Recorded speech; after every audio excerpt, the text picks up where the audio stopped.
పెళ్లి జరిగింది. ఎన్ని ఇయర్స్ లవ్ చేసుకున్నారు నార్మల్గా? నా 8th క్లాస్లో అనుకుంటా. 2 years అయిందా మొత్తం love? 2 years 2 years love, 3rd yearలో పెళ్ళి అయిపోయింది. పెళ్ళి అయిపోయింది. మరి ఇంత లవ్ చేసుకున్నారు కదా, బ్రేకప్ అవ్వడానికి ఎందుకు రీజన్? అంటే 3 years లవ్, సడన్ గా ఒక రోజులో బ్రేకప్ ఎందుకు? అలా ఒక రోజులో కాలేదు, అది కొన్ని సిచ్యువేషన్ ఇంకా అలా అలా అలా జరిగిపోయింది. ఫీల్ అయ్యావా? అబ్బా అయ్యాను. అనవసరంగా వదిలేసానే అని. అనవసరంగా వదిలేసానని కాదు, కానీ బాధపడ్డాను. చాలా రోజులు బాధపడ్డాను. అరే ఇలా కాకుంటే బాగుండేది, ఇద్దరం బాగుండే వాళ్ళం కదా, అలా బాధపడ్డాను. అంటే మీ మాటలు వింటుంటే ఎవరి తప్పు లేదు. దిష్టి కొట్టింది మాకు బాగా. అదే అంటే దిష్టి తగులుతూ విడిపోతారా? నిజంగానే విడిపోతారు, నిజంగా విడిపోతారు. ఫ్రెండ్షిప్ అయినా ఏదైనా సరే మన మీద కళ్ళు పడ్డాయి అనుకో విడిపోతాను. నమ్ముతారా ఇది? నమ్ముతాను, నేను చాలా నమ్ముతాను. ఇంకా నాకు జరిగింది కాబట్టి నేను నమ్ముతాను. దిష్టి వల్లే విడిపోయింది. ఇప్పుడు తమిళ పెట్టండి, దిష్టి వల్ల విడిపోయిన వీళ్ళిద్దరు ఎందుకయ్యా సామి ఇదంతా నాకు అనిపిస్తుంది ఇప్పుడు. ఏమైనా స్ట్రగుల్స్ ఫేస్ చేసావా విడిపోయినాక?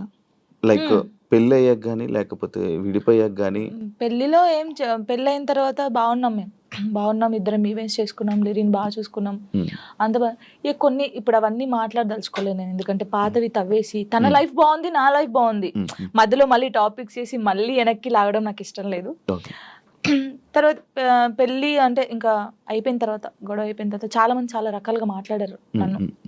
అంటే రోడ్డు మీద నడుచుకుంటూ వెళ్ళేటప్పుడు కానీ చాలా, ఇప్పటికీ తప్పట్లేదు అది. ఇంకా లోకంలో మేము ఇద్దరమే ఉన్నాము, మా ఇద్దరికే డైవర్స్ అయిపోయినాయి, వీళ్ళిద్దరే వైఫ్ అండ్ హస్బెండ్స్, ఎవరు విడిపోలేదు అన్నట్టు చేస్తున్నారు జనాలు అయితే. నిజంగా అలా అప్పుడు కూడా అలాగే చేశారు. రోడ్డు మీద నడుతుంది అప్పుడు చేశారు. అప్పుడు నేను ఇలా వెళ్తుంటే, అరే నేను మొగుడు వదిలేశారంటారా దీన్ని, ఇది ఏం చేసిందోరా, మొగుడు వదిలేశాడు అని చెప్పి అన్నారు. ఇలా వదిలేసిన తర్వాతనే కదా నాకు ఎక్కువ అలా అలా చాలా స్ట్రగుల్స్ పడ్డాను. ఎవరున్నారు నీకు సపోర్ట్ గా అప్పుడు? Mummy daddy. అమ్మ నాన్న ఏమన్నారు? మా మమ్మీ డాడీ అసలు, మా డాడీ గురించి ఎత్తనే ఏడిపోతుంది నాకు. అంటే మా డాడీ ఎలా అంటే, వీళ్ళకి ఎలా ప్రేమ చూసుకోవాలో తెలియదు మా మమ్మీ డాడీకి. ఫస్ట్ ఆఫ్ ఆల్ మా డాడీ గురించి నేను ఎప్పుడు ఎక్కడ మాట్లాడలేదు. ఇక్కడ అంటే అందరూ లవ్ యూ డాడీ, ఇప్పుడు ఈ జనరేషన్ లో అప్పుడు అంటే అప్పుడు వాళ్ళకి తెలియదు. ఇప్పుడు మనం ఏడ్చినా ఎందుకు ఏడుస్తున్నాం, ఇది కావాలా ఇట్లా. ఫస్ట్ మా డాడీకి సారీ అని చెప్పాలని ఉంది గట్టిగా, హగ్ చేసుకొని. కానీ ఆయనకి ఆ ఫీలింగ్స్ ఉండవు, అంటే తెలియదు. చెప్పినా కూడా ఎందుకు ఏడుస్తుందో అంటాడు. మా మమ్మీ కూడా అంతే. నేను లవ్ మ్యారేజ్ చేసుకొని వెళ్ళిపోయినప్పుడు కూడా చిన్న మాట అనలేదు నన్ను, చిన్న మాట. ఎందుకు చేసుకున్నావు అయినా అడగలేదు. మేమిద్దరం కలిసి ఇంటికి వెళ్ళినప్పుడు సారీ డాడీ అని చెప్పి ఇంట్లోకి వెళ్ళిపోయాం అంతే. ఎంత బాగా చూసుకున్నాడు మా ఇద్దరిని తెలుసా, ఇంత మాట కూడా అనలేదు ఎప్పుడు. నాకు ఆయన వద్దు డాడీ అన్నప్పుడు ఏమనలేదు, మళ్ళీ కావాలి డాడీ అన్నప్పుడు ఏమనలేదు. నిజంగా మా డాడీ దొరకడం నాకు చాలా అదృష్టం. ఆయన గురించి ఎప్పుడు అసలు ఎక్కడ మాట్లాడలేదు నేను, ఫస్ట్ టైం మాట్లాడుతున్నాను. ఐ లవ్ యూ డాడీ అంతే. అంటే ఒక అమ్మాయికి ఒక డాడీ సపోర్ట్ ఎంత ఉండాలో కానీ, నాకు మా డాడీ ఫ్రెండే. ఇద్దరం కూర్చుంటాం, మాట్లాడుకుంటా ఉంటాం బాగా. రాత్రి కూర్చుంటారు, తాగుతా ఉంటాను, నేను పోస్తా సిట్టింగ్ చేసుకొని కూర్చొని మంచిగా మాట్లాడుతా ఉంటాను. మా డాడీ నాకు ఎప్పుడు ఫోన్ చేయడు, మా మమ్మీ డాడీ అసలు నాకు ఫోనే చేయరు. ఒక అమ్మాయిగా బయటికి ఇంత తిరుగుతానా అంటే వాళ్ళకి తెలియదు, ఏం చేస్తున్నావు, ఎక్కడున్నావు, అయిపోయింది, అసలు ఫోనే ఉండదు. వెళ్ళింది చేసుకుని వస్తాను, తనకు తెలుసు. 3 months ఒకసారి మా డాడీ ఫోన్ చేస్తే ఏడుతాను ఫుల్, స్క్రీన్ షాట్ పెట్టి స్టేటస్ పెడతాను, మా డాడీతో ఇంతసేపు మాట్లాడాను. మొన్న నార్మల్ గా ఏడుపు వచ్చేస్తుంటది నార్మల్ గా, లేకపోతే ఒక టాపిక్ ఇక్కడ పెయిన్ ఉంటది కదా. ఇప్పుడు డాడీ గురించి తీసినాకనే పెయిన్ వచ్చింది. మా డాడీతో నేను అంత ఉన్నాను, మా డాడీతో టైం స్పెండ్ చేయలేకపోతున్నాను. నాకు మా డాడీ లిరి చాలా, వీళ్ళిద్దరు పేరు ఎత్తే నేను ఏడ్చేస్తాను ఫస్ట్. మీ అబ్బాయి అంత ఇష్టమా మీ అబ్బాయి అంటే?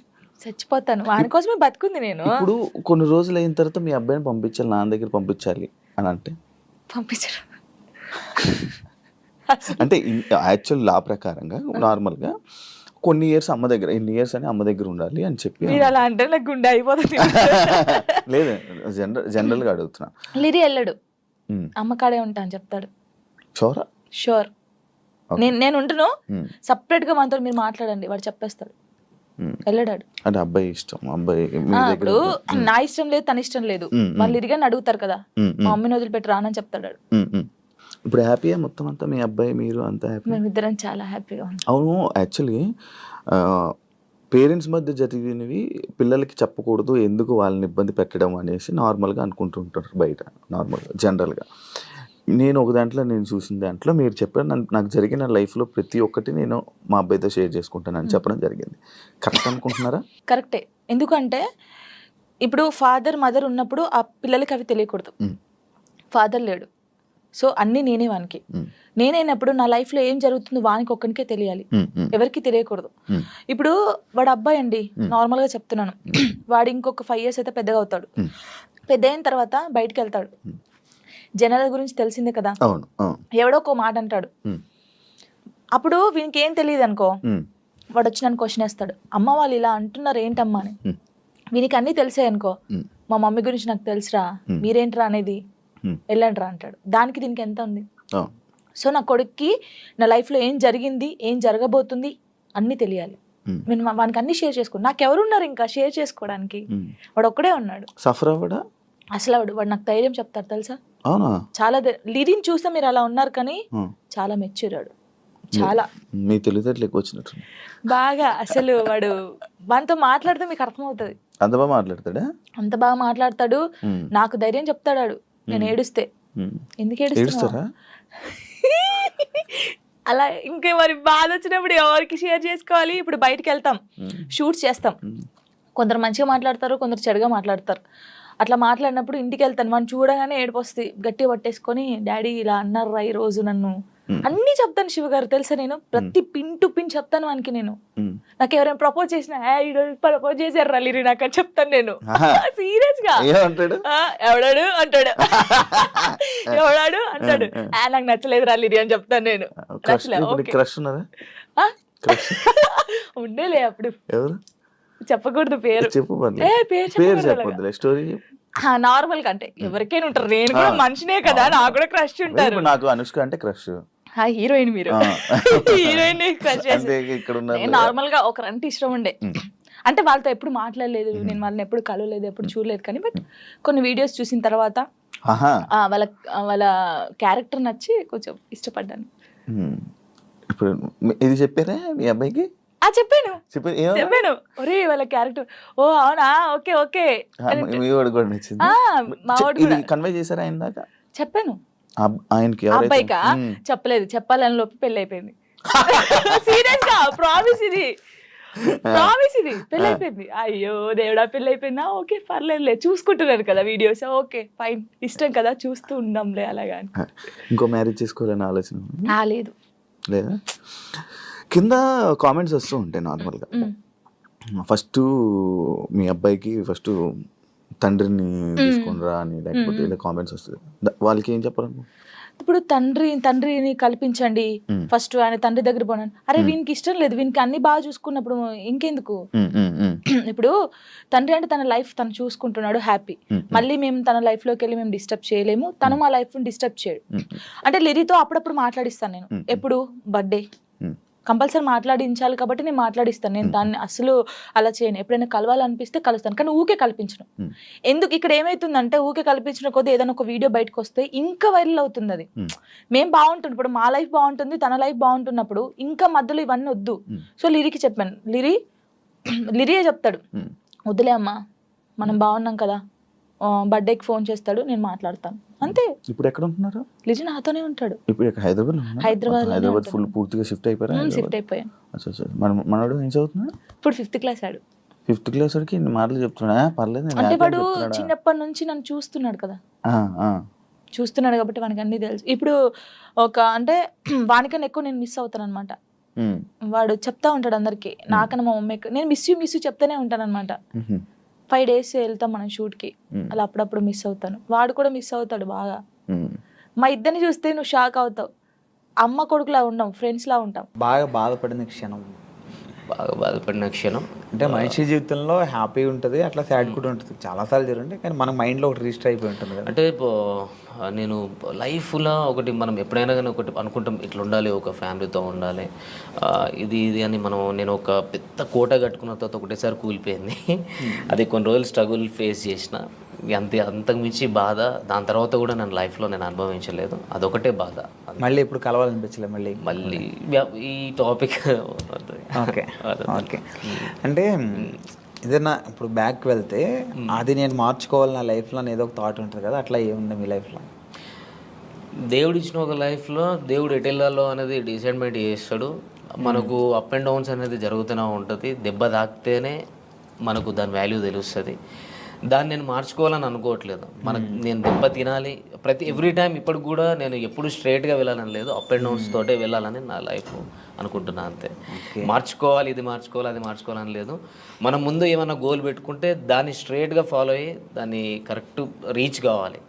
ఇది మాత్రం చేసుకోగలగాలి. కానీ మన లైఫ్ని మార్చుకోవాలంటే ఈ గోల్నే మనం ఏదైతే అనుకున్నామో ఆ సక్సెస్తోనే మార్చుకోవాలి అంతే. అంటే డాన్సర్ టు యాక్టర్ అయ్యారు, ఇప్పుడు ఆర్టిస్ట్ అయ్యారు కదా. అవును. సో డాన్సర్ నుంచి ఆర్టిస్ట్గా టర్న్ అవడానికి మీరు చాలా స్ట్రగుల్ ఫేస్ చేస్తుంటారు కదా. ఎందుకు అలా వెళ్ళడం, ఇక్కడ బాగుంది కదా అని ఫీల్ చాలామంది చెప్పుంటారు మీరు. సో ఎందుకు ఇట్లా ఎలా అంటే డాన్సర్ నుంచి యాక్టర్గా అంటే ఇట్లా ఎందుకు చూస్ చేసుకున్నాను అంటే, డాన్సర్ అంటే బేసిక్గా యాక్టర్ అనమాట. అంటే డాన్స్ అంటే అది స్క్రీన్ వెనకాల ఉండి కొన్ని ఉంటాయి కదా, అట్లా కాకుండా మొత్తం మీ మీదే నడుస్తుంటుంది మొత్తం ప్రతిదీ. అంటే ప్రతిదీ అక్కడ ఏంటంటే ఎమోషన్ అన్నది అంత పట్టించుకోండి. మీరు కొరియోగ్రాఫ్ చేస్తారు అంత బాగుంటుంది, ఇక్కడ ఎమోషన్ అంతా చాలా ఉంటుంది కదా, ఆర్టిస్ట్గా కూడా చూస్తుంటారు కదా. సో కష్టం అనిపించిందా లేకపోతే? లేదు, నాకు చిన్నప్పటి నుంచి ఆర్టిస్ట్ అంటే యాక్టింగ్ కానీ డ్యాన్స్ కానీ చాలా ఇష్టం. అట్లనే చిన్నప్పటి నుంచి ఉంది. ఒక డాన్సర్గా అంటే ఫస్ట్ ఆఫ్ ఆల్ డాన్సర్గా ఒక గుర్తింపు తెచ్చుకున్నాం కాబట్టి అది ఉంది. నాకు కూడా ఎప్పుడైనా ఇలాంటి క్యారెక్టర్ చేయాలి, ఇట్లా ఉండాలి, ఇది చేయాలి, మనం ఒక డాన్సర్గా కాకుండా ఒక యాక్టర్ కూడా ప్రూవ్ చేసుకోవాలని నాకు చిన్నప్పటి నుంచి ఉండే. ఆ ఛాన్స్ నాకు వచ్చింది, చేసుకున్నాను. గుర్తించారు ఆడియన్స్, అంటే జనాలు కూడా నన్ను యాక్సెప్ట్ చేసారు. హ్యాపీ. మీకు ఎవరంటే బాగా ఇష్టం? ఈ డాన్సర్స్లో బాగా ఇష్టం మీకు? డాన్సర్స్లో ఎవరు బాగా ఇష్టం? డాన్సర్స్లో డాన్స్ చేసే వాళ్ళు ప్రతి ఒక్కరు ఇష్టం. అంటే ఇన్స్పిరేషన్ ఒకళ్ళు ఉంటారు కదా, అలా ప్రభుదేవ్ మాస్టర్, చిరంజీవి గారు. ఓకే, అట్లా. సో అందుకు ఆయనలాగా మీరు ఆర్టిస్ట్ అయ్యారు, డైరెక్టర్ అవుతారా మళ్ళీ? ఆయన కూడా డైరెక్టర్ కదా. డైరెక్షన్ స్కిల్స్ ఉన్నాయి, డైరెక్షన్ చేసేది నేను. ఏవైబి ఆర్ట్స్ అనే యూట్యూబ్ ఛానల్లో నేను అంతకుముందు 2018లో వర్క్ చేసినప్పుడు అందులో ఒక వరల్డ్ ఫేమస్ లవర్ అని, అప్పుడే world famous lover Vijay Devarakonda గారిది రిలీజ్ అయింది. ఆ టైంలో నేను అదే టైటిల్ మీద వరల్డ్ ఫేమస్ లవర్ అని చెప్పేసి ఒక షార్ట్ ఫిల్మ్ చేసిన. అంటే డైరెక్షన్ కానీ, స్టోరీ రైటింగ్ కానీ, సాంగ్స్ కూడా రాయడం కానీ, ఇవన్నీ నాకు చిన్నప్పటి నుంచి ఇష్టం, ఇంట్రెస్ట్ అంతే. ఓకే, ఫీల్డ్లోకి రాకముందు ఏం చేసేవారు? అంటే ఈ ఫీల్డ్లో అంటే నేను చిన్నప్పటి నుంచి డ్యాన్సర్ని, అండ్ నా స్టడీ ఇంటర్లోనే స్టాప్ చేసేసిన. ఇంటర్ తర్వాత నాకు డ్యాన్స్ మీద ఇంట్రెస్ట్ కాబట్టి డైరెక్ట్ ఫిల్మ్ ఇండస్ట్రీకి వచ్చేసిన. ఓకే, అంటే ఫ్రెండ్స్ ద్వారా. ఇంటర్ తర్వాత మీకు ఇంట్రెస్ట్ ఉంది, ఇంటర్ తర్వాత ఇక్కడికి వచ్చారు కదా. అవునండి. ఈ ఫిల్మ్ ఇండస్ట్రీకి రావడానికి ముందు, ఈ ఇంటర్ అయిపోయిన తర్వాత మీరు ఎలా రావాలనుకున్నారు? లైన్ ఎక్కడ దొరికింది?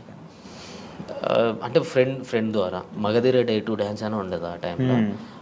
ఆట and challenge, challenge and Dhee and Magadheera day to dance, ఇప్పుడు 3 జరుగుతూ ఉండే అప్పుడు షూట్స్.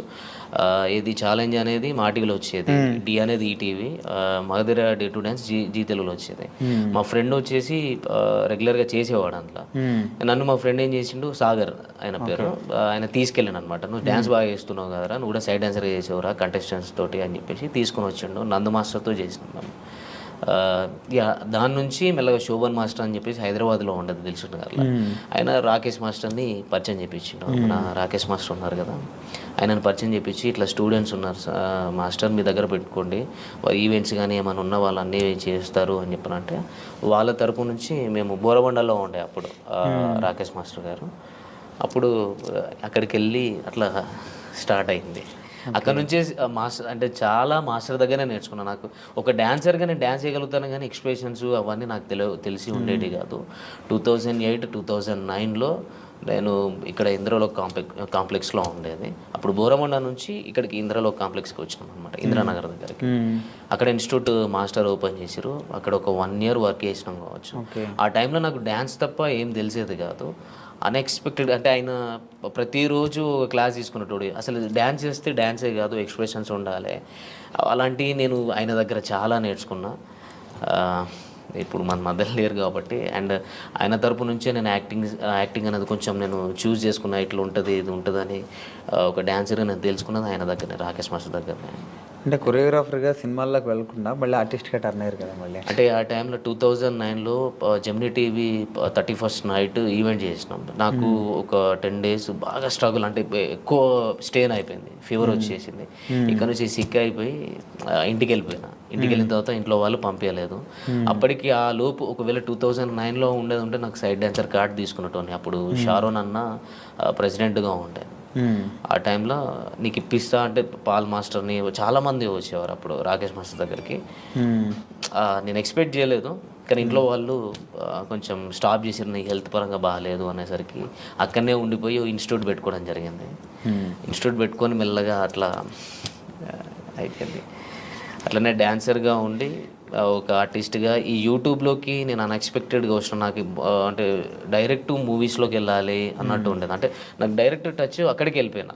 రాకేష్ మాస్టర్ తరపు నుంచి నేను ఏదో మూవీస్లోకి వెళ్ళాలి, మూవీస్లో కొరియోగ్రాఫర్ కావాలి, డాన్సర్ కావాలి అనే థాట్ నుంచి కొన్ని మధ్యలో డిస్టర్బెన్స్ల వల్ల స్టాప్ అయిపోయి అక్కడనే మా ఊరు గోదావరికి అని అక్కడనే స్టాప్ అయిపోయినా. అక్కడ స్టాప్ అయిపోయి అన్ఎక్స్పెక్టెడ్గా ఒక సిచ్యువేషన్ జరిగింది. అటు నుంచి ఇళ్ళకు రావడం జరిగింది. యూట్యూబ్లోకి రావడానికి మీకు ఎవరు హెల్ప్ చేశారు? అంటే ఎవరు చెప్పారు ఎట్లా యూట్యూబ్లో చేద్దాం మనం అని చెప్పి? యూట్యూబ్లోకి మా ఫ్రెండ్ ఉండేటోడు చరణ్ అని. చరణ్ వాడు మూవీస్ చిన్న చిన్న మూవీస్ చేసిండు, అవి ఇంకా రిలీజ్ కాలేదు, నార్మల్ తక్కువ బడ్జెట్. వాడు ఎప్పటికీ యూట్యూబ్ మీద కాన్సన్ట్రేషన్ ఉండేది. అసలు నాకు యూట్యూబ్ మీద అంత ఐడియా లేకుండే. వాడు ఎక్కువ యూట్యూబ్లో ఇది ఉంటుంది అది ఉంటుంది అని కవర్ సాంగ్స్ నాతో చేయించుకున్నాను. అంటే నా మైండ్ అప్పుడు నేను కొంచెం స్ట్రగుల్లో ఉండే, మైండ్ అంటే బాగా డిప్రెషన్లోకి వెళ్ళిపోయి ఉండే. వాడు దాంట్లో నుంచి బయటపెట్టడం కోసం వాడు యూట్యూబ్ అనే ఛానల్ని ఇంట్రడ్యూస్ చేసింది నాకు. కవర్ సాంగ్స్ చేద్దాం రాదని అన్నప్పుడు చేస్తే అందులోకెళ్ళి తీసుకొచ్చి ఇక్కడ హైదరాబాద్లో బోరబండాల మన అత్తాపూర్ దగ్గర శ్రవంత్ బంటి సార్ అని ఉంటారు. శ్రవంత్ బంటి వాళ్ళది ఏవైబీ ఆర్ట్స్ అనే ఛానల్. అంటే నేను డిప్రెషన్లో నుంచి బయటికి రావడం కోసం వాడు ఏం చేసిందంటే ఆ ఛానల్ తీసుకెళ్ళి చేర్పించిండు. అక్కడ వాడు వదిలేసి వెళ్ళిపోయాడు. అరే చేసుకో, ఎందుకనంటే వాడు నా గురించి ఏం చూసినాడంటే నీకు టాలెంట్ ఉంది, నువ్వు అంత ఇక్కడనే అయిపోవద్దు, నువ్వు ఇక్కడనే ఉంటే చచ్చిపోతావు కావచ్చు అనే రేంజ్లో అంత పిచ్చిగా ఉండటంనే వీడు మారిపోవాలంటే వీనికి ఏదో ఒక పని ఉంటే వీడు మారిపోతాడు అన్నట్టు తీసుకుపోయి నన్ను అక్కడ వేసిండు. అక్కడ నాకు డ్యాన్స్ నేర్పిమని సార్ చెప్పారు. ఆర్టిస్టులు వస్తూ ఉంటారు, వాళ్ళకి డ్యాన్స్ చెప్పండి మీరు అని చెప్పి అన్నారు. మంత్లీ ఇంత మీకు పేమెంట్ ఇస్తా అది ఇది అని చెప్పానంటే అది యాక్సెప్ట్ చేసిన తర్వాత నీ లోపల యాక్టింగ్ స్కిల్స్ ఉన్నాయటోని నువ్వు కూడా షార్ట్ ఫిల్మ్స్ చేసుకోవచ్చు, వెబ్ సిరీస్ చేద్దాం అని అంటే అన్ఎక్స్పెక్టెడ్ సరే ఓకే అని ట్రై చేసిన. అంటే నాకు యాక్టింగ్ చేయాలని చాలా ఇంట్రెస్ట్ ఉండే ఆ టైంలో. అనుకోకుండా చేసేసిన. టోనీ నువ్వు డాన్సరే కాదు, నువ్వు యాక్టర్ కూడా, నువ్వు అయితే ఏదో ఒక రోజు మంచిగా ఉంటుంది అది అని చెప్పని అన్నారు. మళ్ళీ అన్ఎక్స్పెక్టెడ్ అంటే ఇది మూవీ వర్షన్ నుంచి యూట్యూబ్ నుంచి ఫోక్ ఇండస్ట్రీకి రఘుజాన్ అన్న ఫ్రెండ్ వాడు కొరియోగ్రాఫర్. వాడు అన్ఎక్స్పెక్టెడ్గా నువ్వు వచ్చి సాంగ్ చేయాలని చెప్పని అన్నాడు. చలో చలో కమలమ్మ సాంగ్ చేశాను. అప్పుడు కూడా నాకు ఇంట్రెస్ట్ లేదు. అన్ఎక్స్పెక్టెడ్ చేసిన అది సక్సెస్ అయింది. వెంటనే అదే ప్రొడ్యూసర్ నాకు కాల్ చేయడం జరిగింది. కొంతమంది చాలామంది నంబర్స్ తీసుకొని ఇట్లా టోనీ బాగా చేస్తున్నాడు,